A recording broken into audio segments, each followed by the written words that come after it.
Degan savol yo 10 ta yoki 15 ta. Biznesni qanaqa boshlagansiz? Nimadan boshlagansiz va nech pul bilan boshlagansiz? Men ko'p pul tiqmaganman. Ya'ni u pul meni tug'ilgan kunimga kelgan pul bo'lgan.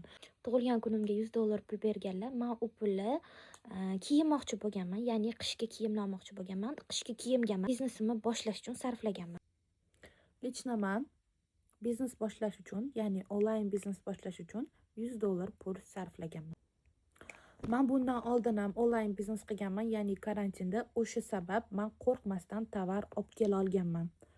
Xitoyga ham zakaz urganman, lekin juda ham musor tovarlar kelgan. Xitoy programmalarida men sotayotgan bodilarni 12 ming, 15 mingdan ko'rsanglar bo'ladi. Tabomni любой joyga yozib qo'ysanglar 12 ming, 15 ming. Shu narsaga men ham uchib ko'rib zakaz qilganman.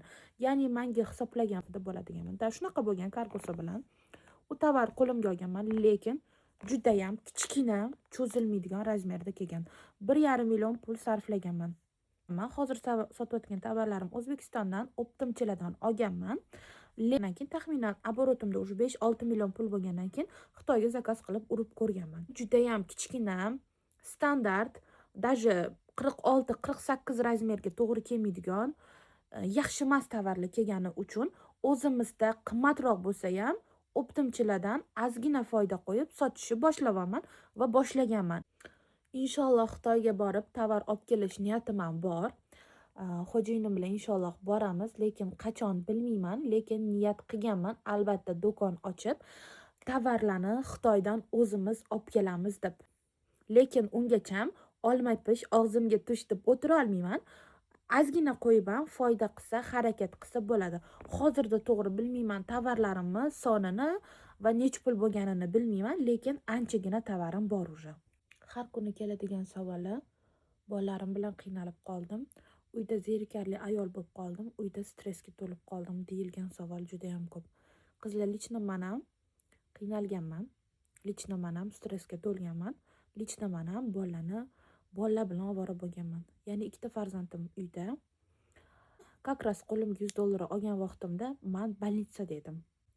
Zangitada Covid больницасы dedim ikkita bolam bilan. Tasavvur qilsam, asabga to'lib turgan vaqtim bo'lgan. Onam $100 pul berganlarida men u $100 ola olmayman.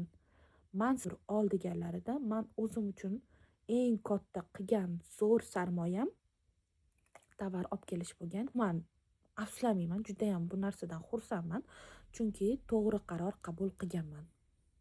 Juda ham ko'p videolarimda pulni kimdan olganimni aytganman, yana takroran bundan keyingi videolarimda ham aytishim mumkin balki. Chunki eng qiynalib turgan vaqtimda menga onam o'zlari bilmagan holdami yoki bilib turibmi juda ham katta yordami berganlar.